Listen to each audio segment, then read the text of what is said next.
శ్రీ రేణుక ఎల్లమ్మ తల్లి జ్యోతిష్యాలయం మీ యొక్క ఫోటో చేయి చూసి ఫోన్ ద్వారానే జ్యోతిష్యం చెప్పబడును. ప్రేమించుకున్న వారి మధ్య గొడవలు రావటం, భార్య భర్తల మధ్య అనుమానాలు రావటం, విద్యా ఉద్యోగ సమస్యలు, వ్యాపార సమస్యలు, మీకు ఎటువంటి సమస్యలున్నా నమ్మకంతో కాల్ చేయండి. Phone number 9493412011. స్వస్తి శ్రీ క్రోధినామ సంవత్సరం 2024 జూలై 4 గురువారం.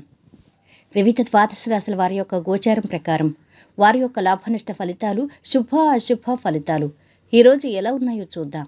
అంతకన్నా ముందు మా ఛానల్ని మీరు మొదటిసారి చూస్తున్నట్టయితే కనుక ఛానల్ని సబ్స్క్రైబ్ చేసుకోండి. పక్కనే ఉన్న బెల్ ఐకాన్ని యాక్టివేట్ చేసుకోండి. దీనివల్ల మేము చేసే ప్రతి వీడియో నోటిఫికేషన్ ద్వారా మీ దాకా చేరుతుంది. కుంభరాశి వారి యొక్క గోచారం ప్రకారం వారి యొక్క లాభనష్ట ఫలితాలు, శుభ అశుభ ఫలితాలు ఈరోజు ఎలా ఉన్నాయో చూద్దాం. ఈరోజు ఈ రాశి వారికి అనుకున్న పనులు సకాలంలో అవుతాయి. అద్భుతమైన జీవితం లభిస్తుంది. ఉద్యోగంలో అభివృద్ధిని సాధిస్తారు. సమాజంలో గుర్తింపు లభిస్తుంది. ఇంటా బయట కలిసొస్తుంది. ఆత్మస్థైర్యం పెరుగుతుంది. ఆస్తి వృద్ధి చెందుతుంది. ఇష్టకార్య సిద్ధి ఉంటుంది. అపోహలు తొలగుతాయి. చంచలత్వం పనికిరాదు. ఆర్థికంగా బాగుంటుంది. అపార్థాలకు తావీయకండి. మాటల్లో స్పష్టత ముఖ్యం. పనులను వాయిదా వేయొద్దు. ఆత్మవిశ్వాసంతో ముందుకెళ్ళాలి. ఖర్చుల్ని అదుపులో ఉంచుకోవాలి. సకాలంలో పనులు పూర్తవుతాయి. ఉద్యోగంలో తోటివారి సహాయం అందుతుంది. బంధుమిత్రులతో ఆనందంగా గడుపుతారు. ఒక వార్త ఉత్సాహాన్నిస్తుంది. విదేశీ ప్రయాణాలు, దూర ప్రయాణాలు లాభదాయకంగా ఉంటాయి. రాజకీయ ప్రభుత్వ పనులు కలిసొస్తాయి. ఉద్యోగులకు ఆఫీసులో అన్ని విధాలా అనుకూల వాతావరణం. అధికారుల ఆదరణ, సహోద్యోగుల సహకారం లభిస్తుంది. ఆర్థిక పరంగా కలిసొస్తుంది. నిర్మాణాత్మక పనులు చేపడతారు. పిల్లలు చదువులో రాణిస్తారు.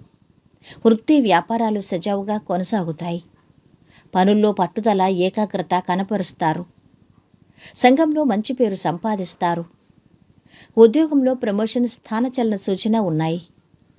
పెద్దల సహకారం లభిస్తుంది. ఆరోగ్యం సంతృప్తికరంగా ఉంటుంది. వాహనం మూలంగా పనులు నెరవేరుతాయి. కళాకారులకు కొత్త అవకాశాలు వస్తాయి. ఇష్టదేవత స్మరణ ఉత్తమం. బంధుమిత్రులతో విరోధం ఏర్పడకుండా జాగ్రత్తగా ఉండటం మంచిది. ఆర్థిక ఇబ్బందులు ఎదుర్కొంటారు. స్వల్ప అనారోగ్య బాధలు ఉంటాయి. వృత్తి ఉద్యోగ రంగంలో అభివృద్ధి ఉంటుంది. ఈరోజు వీరి ఆరోగ్యమైతే బాగుంది. సంపద కూడా బాగుంది. కుటుంబ సభ్యుల అండదండలు బాగున్నాయి. ప్రేమ సంబంధిత విషయాలు చాలా బాగున్నాయి. వృత్తి వ్యాపారాలు బాగా సాగుతున్నాయి. వైవాహిక జీవితము ఆనందంగా ఉంటుంది. ఈరోజు వీరు పాటించవలసిన పరిహారం ఒక ఆవు దానం మరియు మీ ఆరోగ్యం మెరుగుపడడానికి. ఇది సాధ్యం కాకపోతే ఆలయం లేదా సన్యాసుల వద్ద ఆవు ఖర్చుకు సమానమైన మొత్తాన్ని దానం చేయండి. మొత్తం మీద ఈ రాశి వారికి ఈరోజు ఉత్తమ ఫలితాలు గోచరిస్తున్నాయి. సర్వే జనా సుఖినో భవంతు. వీడియో నచ్చినట్టయితే లైక్ చేసి షేర్ చేయండి. మరిన్ని ఇలాంటి ఆధ్యాత్మిక విషయాల కోసం మా ఛానల్ని సబ్స్క్రైబ్ చేసుకోండి.